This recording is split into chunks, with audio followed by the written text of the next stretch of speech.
Very good afternoon to one and all. I am Dr. Rosina, and I'm extremely sorry for the delay. There was a little technical error because of which there was a little delay. I'm extremely sorry for that. And a very good morning and welcome to the webinar where we are going to be speaking on It's Okay Not to Be Okay, Blues During and Post Pregnancy. Now, this is a united collaboration of Aquacentric and Cord Life. Cord Life is one of Asia's biggest stem cell banking, and they work with preventing and working with it.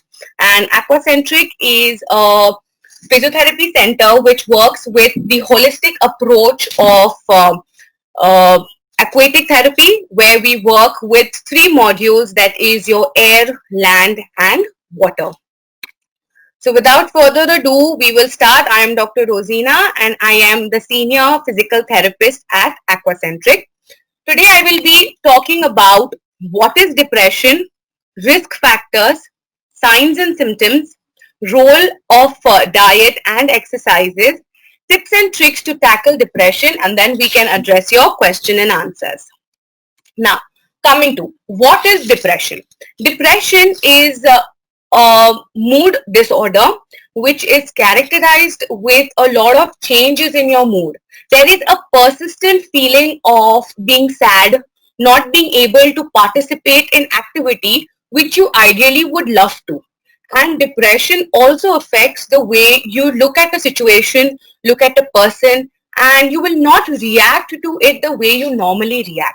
It's basically this persistent feeling of being low and not happy in the surrounding. Now, coming to depression during pregnancy. Now, pregnancy is stated to be one of the most beautiful journeys of a woman. It is accompanied with a lot of love when a woman is going through this journey. And it is not rightly said that a pregnant woman cannot have mood disorder. A pregnant woman definitely can have mood disorders, and especially the ones who are pregnant for the first time. The first time mothers, they are definitely filled with a lot of excitement for the pregnancy, but at the same time there is this some amount of confusion what they feel of how they are going to take care of the baby. Will they be good caregivers is a very frequent question which keeps bothering a pregnant mother. Depression during pregnancy is again a feeling of a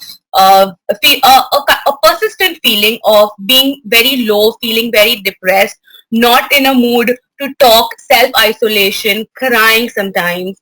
Again, this can be because of the hormonal imbalance what is happening, but this should not be mistaken for the adjustment one makes during pregnancy. So hence it is very important to keep yourself in the right check of depression. Of course, there are definitely going to be mood swings because of the crazy hormonal roller coaster what we are going to be on during pregnancy. But it is very important to keep a check on your mood changes. Now, coming to depression post-pregnancy or depression postpartum. The pregnancy, depression post-pregnancy is divided into three basic categories. First is postpartum blues, or also known as baby blues. This is one of the most common terms all of us must have heard. She's going through baby blues or she's suffering from postpartum blues. The other thing is postpartum depression and postpartum psychosis. One thing, like I mentioned before, it's very important that the postpartum depression should not be this should rightly be distinguished from the postpartum adjustment what a female makes. Now, one thing very important and we must know about is that postpartum blues, postpartum depression, and postpartum psychosis are three different terms. Never to misuse them, because I will be telling further how drastically all three of them are different from each other. So next time you hear somebody telling or talking about it, make them sure or tell them that postpartum blues is different from postpartum depression. And blues and depression are different from postpartum psychosis. I'll just justify myself how. Now we can see in this slide postpartum blues and postpartum depression.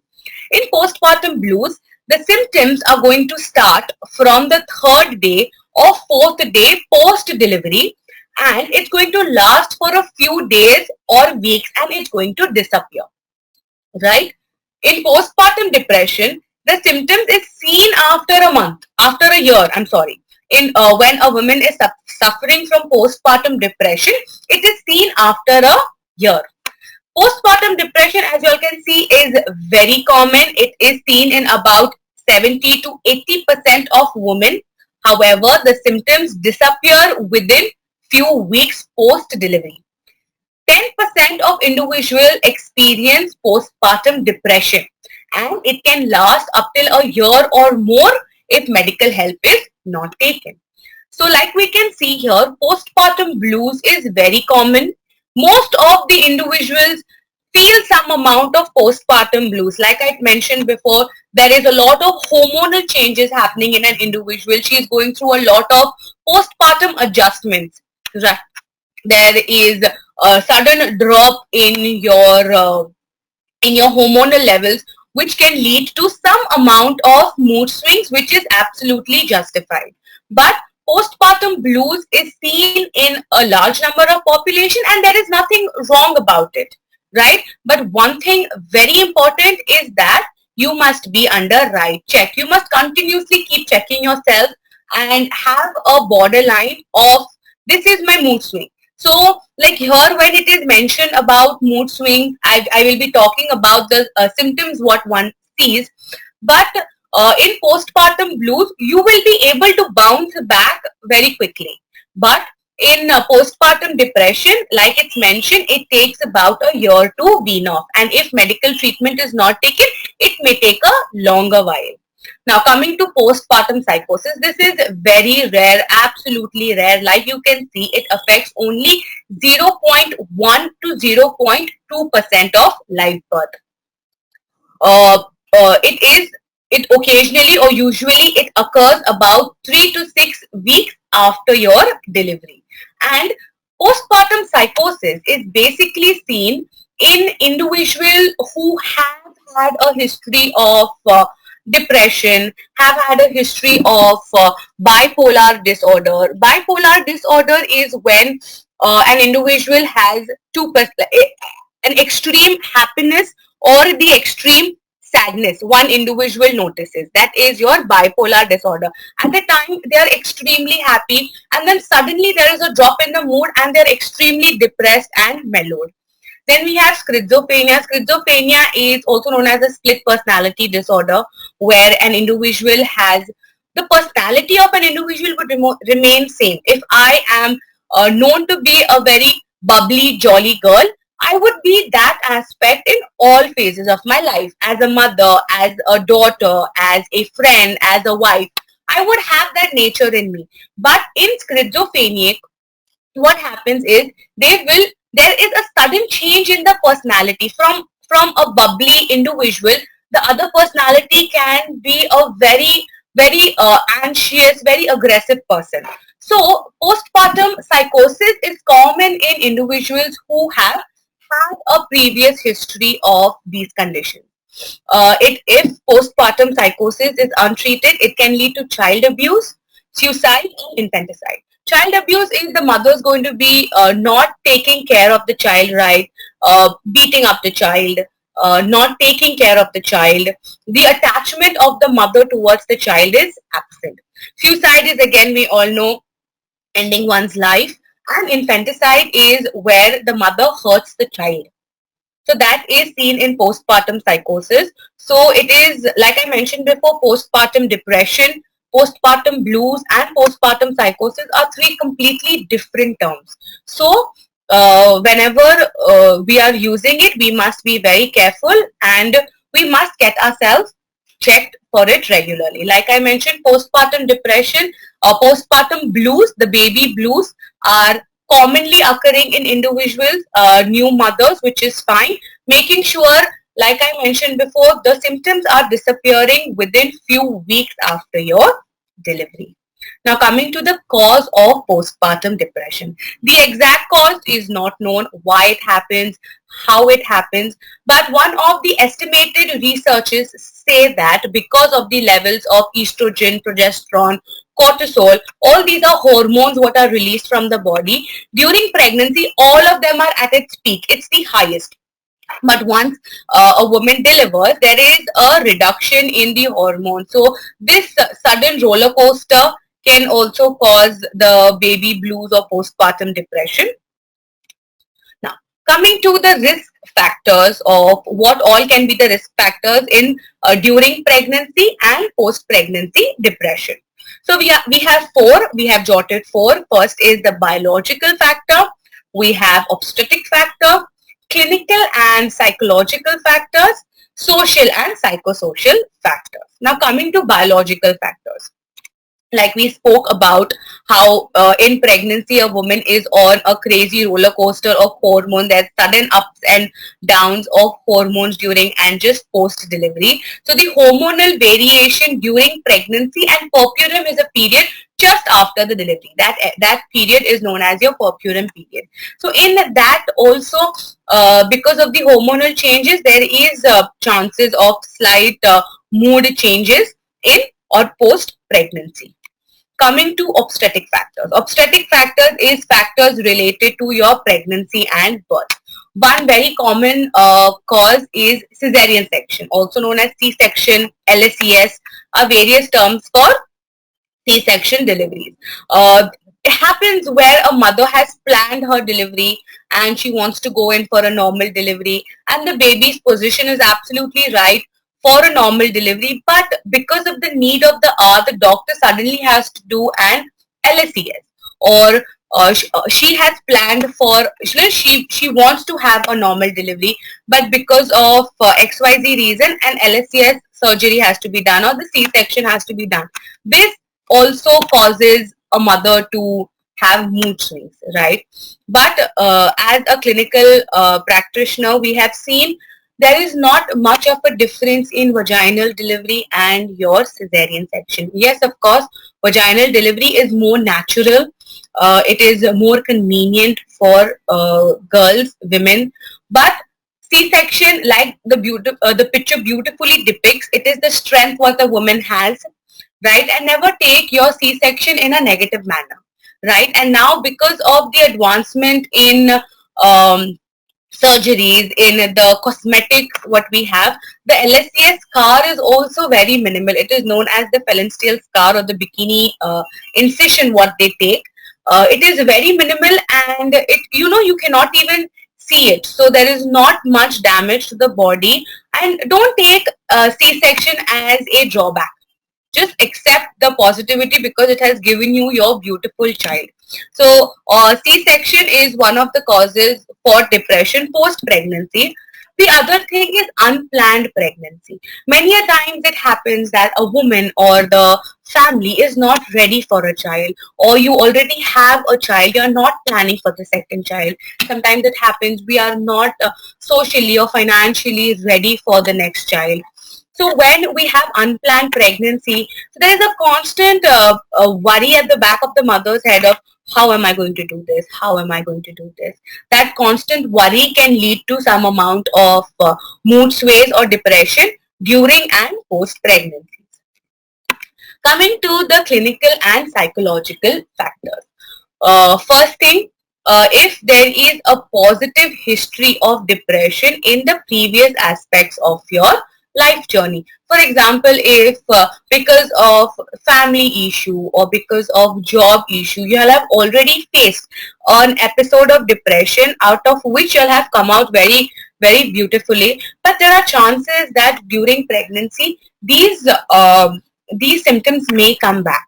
So people who have had an history of anxiety and depression in the previous stages or before pregnancy must have a little keen look, a very close look on the mood swings, and they must keep having a regular checkup for this. Then coming to the social and psychosocial factors. Now this is like a vicious cycle, all plays a loop. First thing is your perinatal stress. Perinatal stress is the stress, sorry, one takes during delivery or before once when the individual is pregnant. That is the stress of, if suppose if it is an unplanned pregnancy, or if there is a high risk pregnancy. So there is the continuous alarm ringing at the back of the mother's head, that how am I going to deal with it, especially for new mom who have just it's their first time of becoming mothers. They always have this concern of, will I be a good mother, will I be a good caregiver, will I take care of my child right, am I going to justify motherhood? So all this is very common in young girls, first time parents.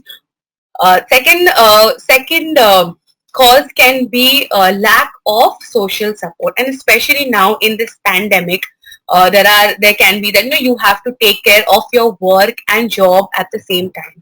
There can be chances where you have to balance both together and you do not get help, which can lead to some amount mood changes and sways. Lack of support in conjugal. It is the marriage. If you do not have, the partners not pregnancy, because everybody is so the pregnancy is like it's going to be a beautiful ride and it's going to be joyous and lovely, and a little discomfort in that gets the mother to think that this was supposed to be a happy journey. Why am I feeling this ache? Why am I feeling this discomfort? So the expectations and reality of pregnancy can sometimes be help contribute to the little mood swings what we have. Baby's care requirement. Now, once the baby is born, there are chances, sometimes it happens that, the baby is born with jaundice, or the baby has the baby is low birth weight, because of which the baby has to be in the NICU and a continuous checkup. Because of this, the mother is wondering, is my baby fine? Is my child going to be fine? Then there's a little clock ticking at the back of her head for the baby's health concerns. Similarly, with the baby's temperament of how the baby reacts. The most common question what the first time mother has is, am I feeding my baby right? Is the milk what I'm producing or being produced is right and optimal for the development of my baby? So these are all little what you say things what contribute in increasing the stress in a new mother. If you've already had a pregnancy before, you know how to handle with it, you know how to tackle it. But when it comes to us for the first time, it is a little different, and of course the worries are a little more because we are experiencing all the new things for the first time. Now, coming to the postpartum depression risk factor. What all can be the risk factors when an individual is undergoing postpartum depression? First is a problem with the baby's health. Like I mentioned before, if the baby is not feeding right, if the baby is continuously crying, if baby is not putting on weight adequately, that can also contribute. The mother keeps worrying, thinking about what is happening to my child. Is my child fine? So all of these baby's health risk factors can contribute to a little mood changes in a new mother. Then major life changes around the time of delivery. Life changes as in you've lost someone you really love, or you've lost a job, or a bad incident has happened into someone's life who you really love. So they are a little upset. So all of these major life changes during pregnancy or during the time of delivery can contribute a little towards your mood swings.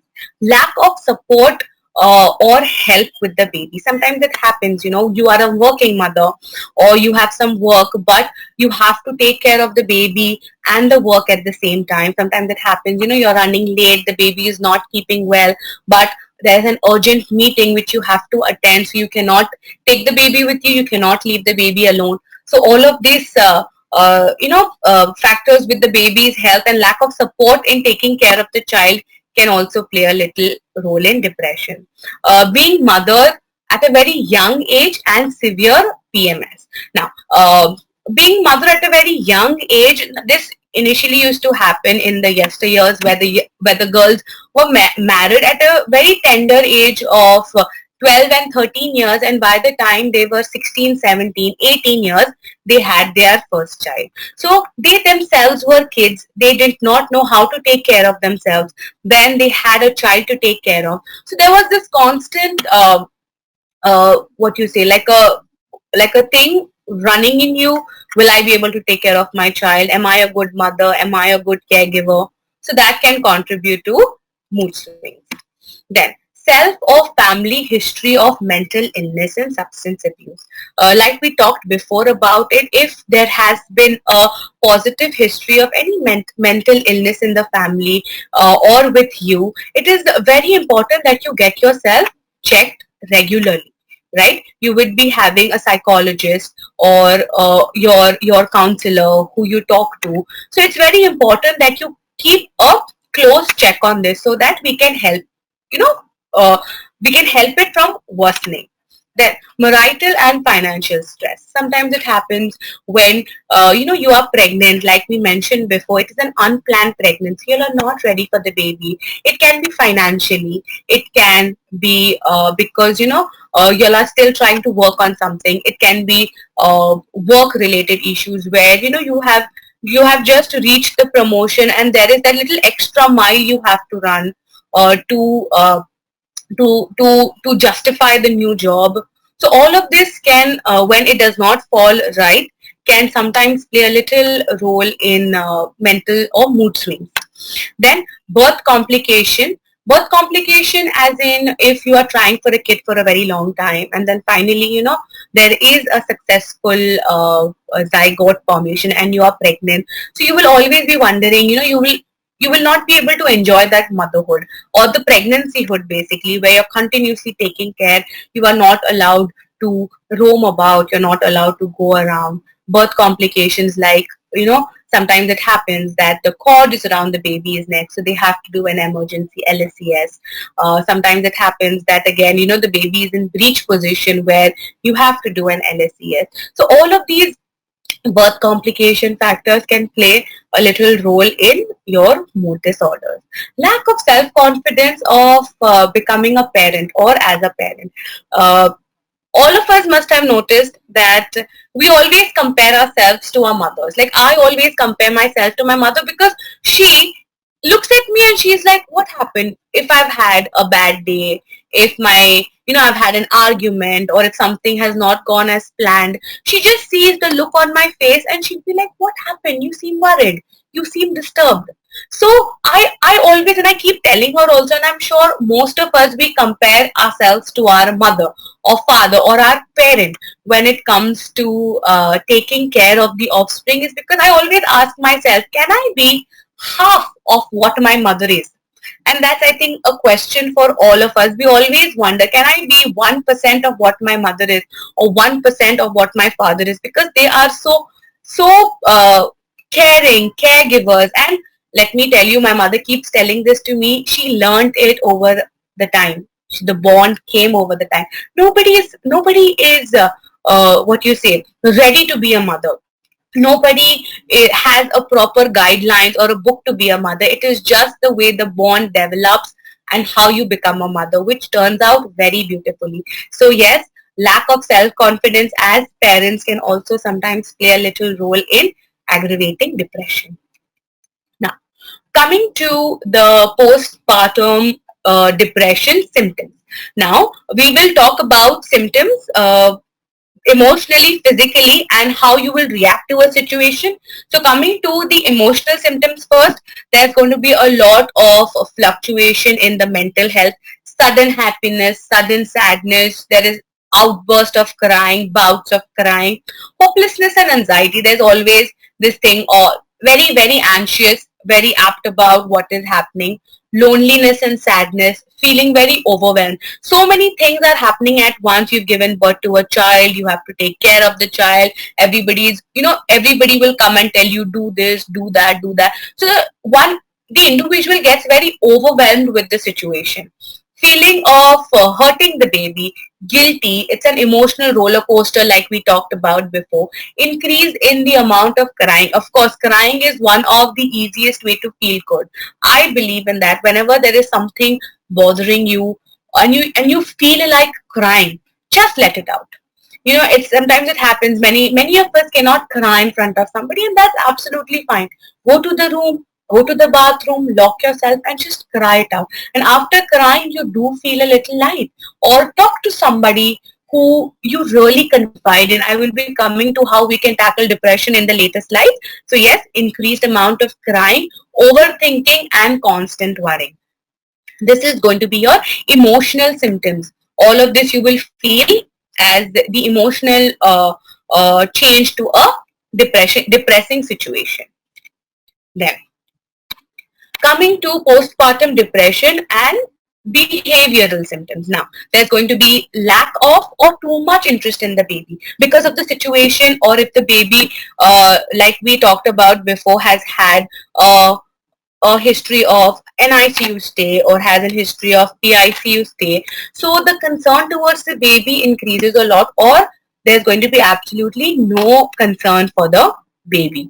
Loss of interest in otherwise normally stimulating activity. There can be things which you really like doing, right? It can be cooking, it can be painting, it can be singing. Singing, as in few people just love to hum in the house. Okay, they will not sing a song, they will not, they are not trained singers, but just humming makes them happy.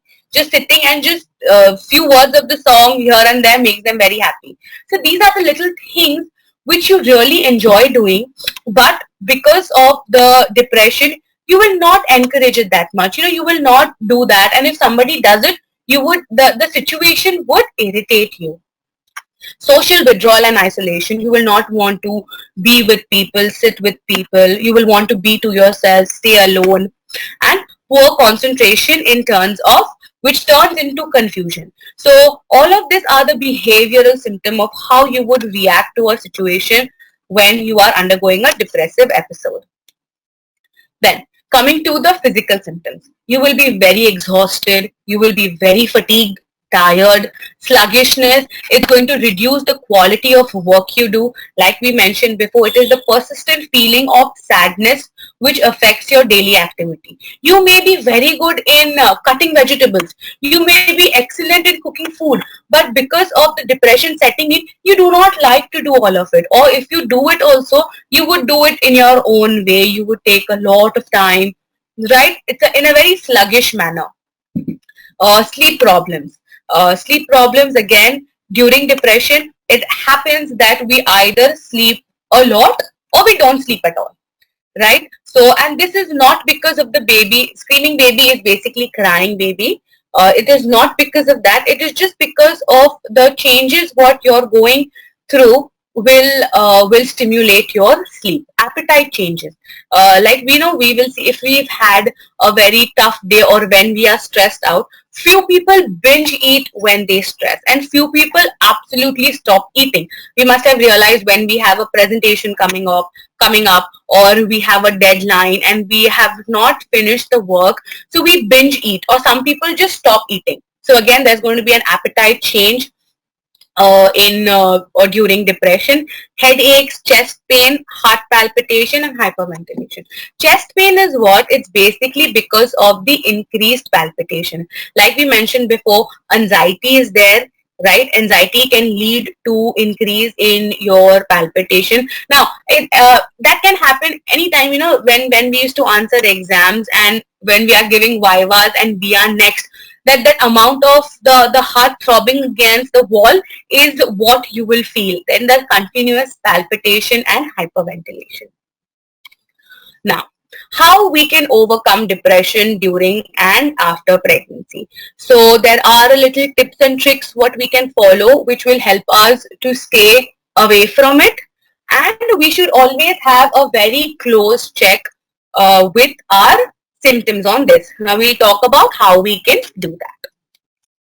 Okay, talk it out. First thing and very important thing is we must talk, right? We must tell what we are feeling, how we are feeling, and always talk to the person who you trust, right? Who you have the bond with, or who you know is going to listen to you, whatever it is. It can be your spouse, it can be your mother, it can be your best friend, it can be your sisters, brothers, siblings, anybody, whoever you confide in, and you know that the talking to that person is going to make you feel better. Many a times it happens, there are situations where we are thinking and we think and we overthink. But as soon as you talk to somebody and they give you just a one sentence or a one liner, and you are like, oh my god, why was I worrying so much? This is not that big of a deal, right? So talking out is very important. You must talk it out. A little change in your mood, you're feeling excessively happy, you're feeling very sad, or you've been feeling a little dull over the weeks, it is very important to talk it out, right? You can have a word with your consulting doctor, you can have a word with your gynac, right? And once you tell them, they are going to have a check on this. So talking is very important. You can talk to anybody you want, your person. Everybody has some, we all have that one person who we confide in no matter what. So just talk to them. Talking to them can make you feel better. And very important, never keep anything in you, right? Something is bothering you, tell it out. And especially when we are pregnant and just post pregnancy, it is first of all, we are undergoing a lot of hormonal changes. We will not react to a situation how we ideally would if it was not the case. So it is very important to talk it out, right? Don't keep anything in. If something is hurting you, tell it. If something made you happy, tell it, right? Talking of what you feel can really help in reducing these symptoms and, more importantly, avoiding it. Okay, exercises. Exercises is very important even during pregnancy and generally otherwise. Now, why is exercise important? When our body is stressed, it releases a lot of hormones. Hormones like you have adrenaline, you have cortisol, you have adrenaline. These all are hormones what are released when you are excessively stressed or anxious. Depression harms the pregnancy and the unborn child, and it increases the chances of blood pressure and headache during pregnancy, which is not good for the baby. So to avoid increasing stress and to avoid releasing of all these hormones, we should exercise. Why we should exercise? What exercise does to us is, first, it boosts the release of the feel good hormones or the chemicals you call in the brain, right? That includes your serotonin and endorphins. Endorphins are your natural painkillers, and serotonin is the happy hormone. It is what makes you happy. So when we exercise, the happy hormones or the happy feel good chemicals are released in the brain, which makes us feel good about ourselves. It helps us get rid of the anxious thought. Why? Because we are paying attention to the workout, right? So if I have a target of, say, doing squats and I have to do 15 squats, so I will make sure my posture is right. I am not I'm not following an ill posture. So paying attention to yourself, paying attention to the exercise can help you get rid of the thought what you were thinking about. And like we told, while exercising, the feel good hormones, the feel good chemicals are released, which can actually help you get over the anxious thoughts. Improves the quality of sleep, that plays a very important role in managing stress and ensuring the development of the unborn baby. It's very important because when you exercise, the body gets tired and you will require the rest. The sleep pattern is very effectively improved when an individual is exercising right. And it overall just provides you with more energy, more calm mind. You feel very good about the day. So it is very important to exercise. Exercises not only during pregnancy, post pregnancy. We should just incorporate a little exercise in our daily activities throughout. Many will wonder, how can we exercise once the baby is born? There are a lot of exercises what we do with the child, so that you are with the child, the baby is there with you, so that you're not at the back of the head, you're not like, I have to go back to my child, or the baby will be crying, because the baby is right there in front of you, and instead of weights, we use the baby. So there are lovely mother and baby exercises what you all can do, but of course with proper precaution and under assistance of somebody who knows the techniques of how it is to be followed. Then coming to light therapy. What is light therapy? Light therapy is this process where you are made to sit in front of a box which emits natural light. Natural light is the light what we have in the environment, the nature light that emits that. What that does is it helps in reducing your depression. It reduces anxiety, right? Because in a calm environment, you're sitting with very dull, soft lights can help you calm down, improves sleep and elevates mood. Now you all will be wondering, how will light therapy improve sleep? Everybody has this sleep-wake cycle in them, which is called as the circadian rhythm. Sorry, circadian rhythm is when most of us will have noticed that we have this internal clock. However late we go to sleep or however tired we are, there is this particular hour in the morning where our eyes just open. It can be 6 o'clock, 7 o'clock, 8 o'clock, right? That is the normal wake and sleep and wake clock in your body, right? So why this happens is at around 9 o'clock, the hormone known as melatonin, which is responsible for sleep, is released. Now, how this is released, what it does is it looks at the environment around and it is perceived with your eyes. The eyes send a message to the brain that, okay, it is dark, it is quiet, it's time to go to sleep. And that's where the brain releases this melatonin hormone. We all must have noticed when it is very gloomy outside, when it is raining outside or the weather is very cozy, we all feel sleepy, right? We all wonder, why is this happening? That is because of the release of melatonin which is taking place. So light therapy, again, one of a very good ways of improving sleep generally also is we should avoid bright lights post 7:30. As soon as it starts to get dark, make sure you are not sitting in bright light. Make sure that the screen on your phones and your laptop is not too bright, because what happens is that again disturbs the release of the melatonin, which has a problem with the sleep and wake cycle. So to get a good 8 hours of sleep, it is very important that we avoid a lot of bright lights post 7:30. Coming to acupuncture. Acupuncture is derived from the Eastern medicine. It helps in depression during and post pregnancy, improves the blood circulation. Acupuncture is also known to produce normal painkillers because every area in our body has a particular acupuncture point. So when that is targeted, it helps in different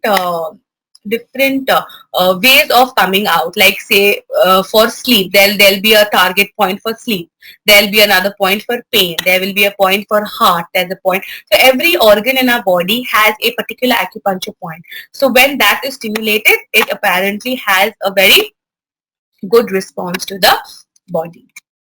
Now coming to healthy diet. Healthy diet is one of the very utmost important thing expecting mother and a post-delivery mother should follow. In fact, all of us should have a very healthy diet, but when we are pregnant and post-pregnancy, we are not just eating for us, we are eating for the child as well. So it is very important to have a healthy diet. It is very important to eat the right amount of food and eat the right food, right? Because it is going to help in the development of your baby. It is very important. So it is you should eat right, and it is said that unhealthy food can result in reducing your mood, and the right food what you eat can help you elevate your mood. Now many a times it happens that during pregnancy, you now for example you really like egg. Okay, egg is something what you really look forward to eat. But in pregnancy, what happens is you will not like the smell of it. You will not like the way it is cooked or the texture of it once you start to eat. So you would avoid egg. And then when somebody gives you egg, that entire day, you feel very, you don't feel like eating. You have this particular odor in the mouth which you don't really like. So it is very important to eat what you like and making sure that it is healthy. Okay. Now, according to news, that is natural news, there are five things what a woman should include in her diet. First is you have to include brew yeast, cabbage, whole gram oats, brown rice, and omega 3. Omega 3 rich food must be taken. Now, where all we get this? We should have food which is high in folate, the essential nutrients, and multivitamins. We must have noticed many of the expecting mothers have been put on iron tablets, folate tablets. So that is a must because we have to follow that the guidelines what the obstetrician gave us. But otherwise also you can get in touch with your nutritionist, tell them you are expecting or you have already delivered the baby, because you should eat right is because you have to when you're pregnant it has to help in the development of the baby. And second thing is when you are already delivered the baby, you need a good amount of milk supply.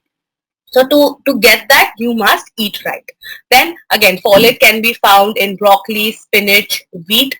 Pregnant women should not skip breakfast. In fact, anybody should not skip breakfast. That is one of the most important meals in the entire day. Skip dinner, no worries. But you should make sure that you are eating a very healthy and stomach full breakfast, because because of the lifestyle now we are so caught up with work, and at the same time we have to take care of our house.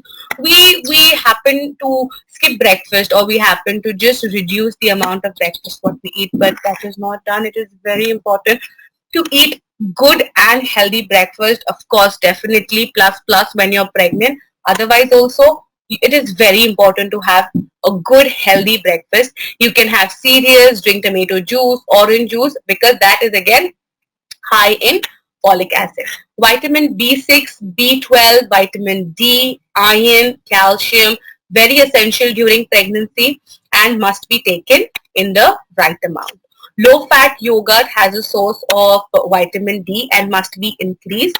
The other what you can take for it is chicken breast piece, and if you're a vegetarian, you all can go to the other options. That is, we have kidney beans, we have lettuce, we have baked potatoes, which can be consumed. Another thing is omega 3. Now this is the fatty acid what is very essential, and it is known as a mood elevator, right? So when we have food which is rich in omega 3, it really helps us in elevating our mood. So we have milk, we have yogurt, we have eggs.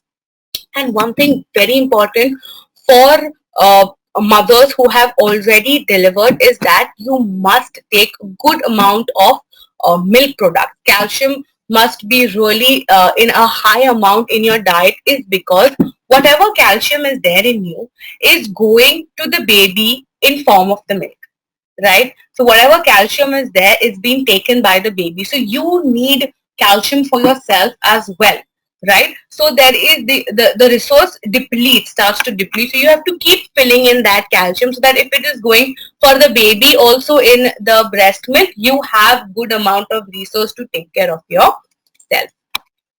Coming to sleep, like we mentioned before, depression can result in your quality of sleep. It is very important to get 8 hours of sleep when you're pregnant. 8 hours at a stretch is a must, and then throughout the day you can either nap for 1 hour continuous or take a half an hour nap twice, and so on. So but 8 hours sleep continuous is a very important for the development of the baby. And once when you get the right amount of sleep, the mood swings are lesser. The mood swings is not as much, because it happens to us normally also. If we've been working late, or if we were binge watching any serial, or if we were just not getting the adequate sleep and just on the phone for longer, and we don't get the adequate sleep, the next day morning we are very, we do not enjoy the morning talk with our family, or when we have to go out, small things start to irritate us. Why is the sun so bright?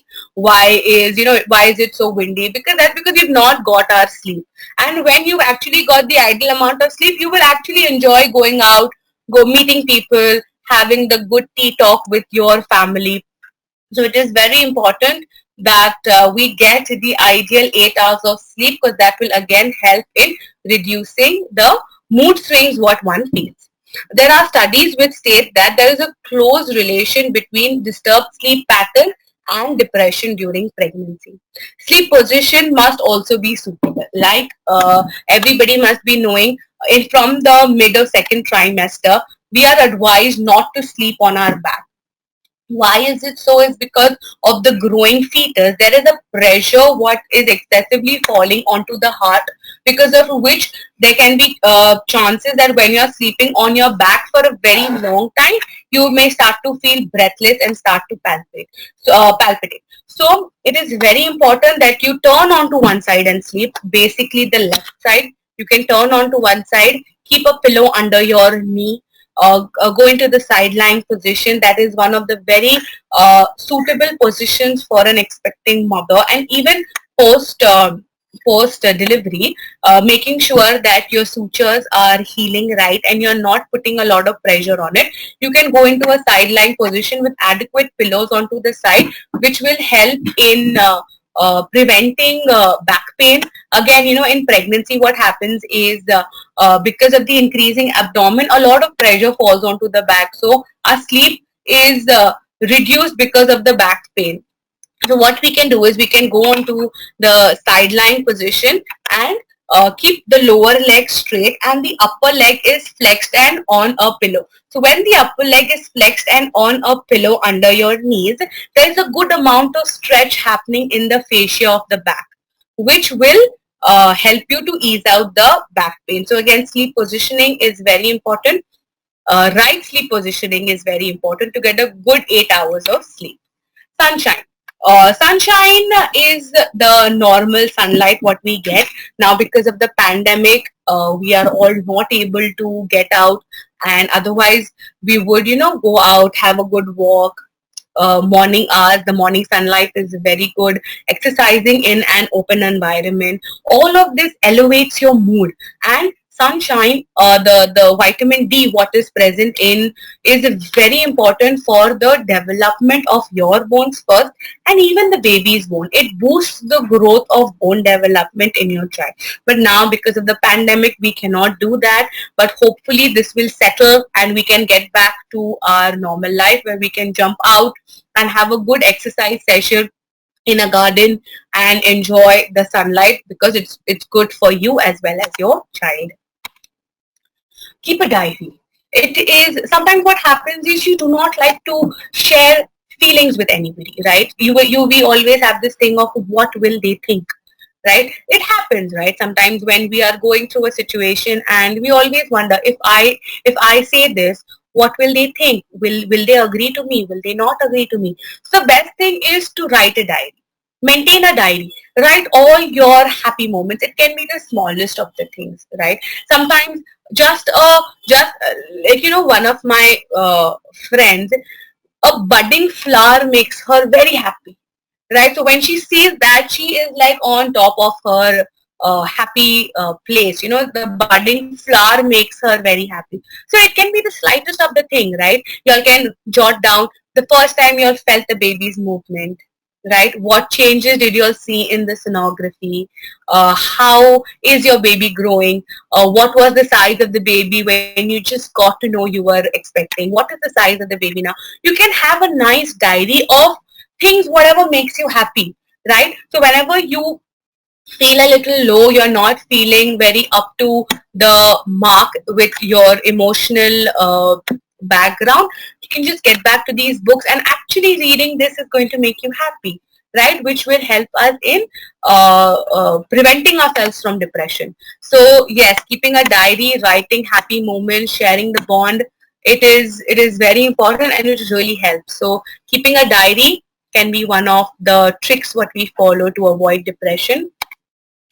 Pursue a favorite hobby, right? Many a times it happens that in pregnancy and even post pregnancy, we like doing something, but because of the baby, or because of the discomfort what you are feeling, we don't do it. But it is very important to have a hobby, because that is what is going to keep you going, right? Some people may love to dance, some people may love to cook. some people, like I told you, just like humming, right? They may not be singing a song, they may just be humming. Some people really like to write down, like they write down poems, or they write down the way their day went. So it is very important to have a hobby. It can be the slightest, smallest of the hobby, but it is very important to have one, because that is something you like, right? And you're going to look forward to do it. And when you do it, you are going to do it with everything you have in you. So that is going to be one of the driving forces in the day when you feel very tired, very lethargic, right? And you have a hobby and you know that I have to do this, you will, that will elevate your mood, and that will elevate the way you are thinking. So it is very important to have a hobby, right? Surround yourself with positive people, surround yourself with positivity, right? Because in pregnancy you will have a lot of people who are going to tell you, this is going to happen, that is going to happen, you're going to lose the way you look, your body is going to change.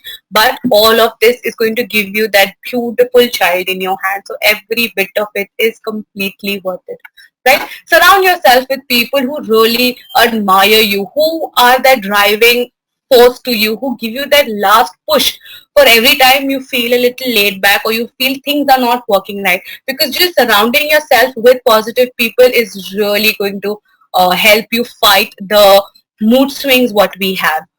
So surround yourself with positive people, happy people, people who make you happy, right? Because this is the time you have to be happy, so that you have a healthy and a happy child. So very important, surround yourself with people who really mean to you, and who who you know will be there for you when you need them, because that is what is going to internally make you happy, internally make you feel that you have someone to fall back on. And last but not the least, prayer, meditate, right? Some people will just close their eyes and recite a prayer, right? Reciting a prayer calms them down. For some people, closing the eyes and just concentrating on their breath helps them. So it is very important, at least remove 15-20 minutes from the day and dedicate it to yourself, because that is the time where it's completely you. Nobody is there, right? You are concentrating on your breath. You are concentrating on your inner peace. You're finding it, and that is what is going to help you with easing out all the mood swings and the mood changes what one has. So yes, prayers and meditation is really going to help you with releasing your mood swings. So that brings us to the end of my talk, and we have a little coupon for all of you all. So this is a coupon from Aquacentric, and we have a coupon from Cord Life. From Cord Life, we have a coupon worth 6,950, which you can avail after attending the webinars what is conducted by them. And then we have the Aquacentric vouchers, which is worth 1,000 rupees. Aquacentric, we deal with 4 verticals. And like it is mentioned here, this must be a concern that you have to physically be present. It is not, you don't have to be physically present. We have started with tele-rehabs, where you can book an online consultation and appointment, where you can, according to your convenient time and date, the appointment will be fixed for you, and we will have a consultation and a trial session for you, and then you can avail our services in the numbers what is given, and that is going to be your coupon for tele rehab. Thank you so much for your time and patience, and extremely sorry for the delay what happened today. Okay, so now we will address to the questions. First is, hello everybody, and thank you so much for your time. My wife will be taking this seminar instead of me. Thank you so much for your time, and I really appreciate, and I'm extremely sorry for the delay. There was a little technical error because of which we were unable to connect, but I hope the presentation was useful. You all can get in touch with us on the number which is there, which will be given to you all, so you all can get in touch with us anytime. and y'all can avail the services according to your convenience. And it was really, really great connecting with y'all. And thank you so much once again. Have a great, great day and all the best. Okay, we have a few questions here. So it says, can we do exercises during pregnancy, twin pregnancy? Yes, yes, definitely. You all can perform exercises even in twin pregnancy. First, you all will need to get checked once. We will see how the lie of the baby is. And according to that, there's going to be a tailor-made program for you, which is going to help you with getting rid of the back pain, the knee pain, and yes, definitely you all can perform exercises with twin pregnancy as well. There are a lot of couple exercises as well, which the husband and wife both can perform. That is a very, very beautiful process, because I have assisted a few and I have conducted a few, and it is a bliss to see the smile on the couple's face, because when they see their baby move and when they see their baby is kicking, it is really nice. So yes, definitely you all can perform exercises with twin pregnancy. So now about Cord Life, it is the area where it is one of Asia's biggest, largest branches what deal with stem cells. They even preserve it. So you all can get in touch with them for further details if you all have any queries. The coupon has the Cord Life number. So you all can get in touch with them, which will give you a briefer and better idea of what your concerns are. So I can just show you the number. That's their coupon. You can avail their services, and I will send you the number as well with the coupons what you all will receive. I will make sure that the this is attached. The number of Cord Life is attached. Thank you so much for your feedback. It really means a lot. And thank you for your time. And once again, I apologize for the delay in starting with the webinar. And all the best to you all with everything. Just have a great, great, great day and a lovely parenthood. Take care. Bye-bye.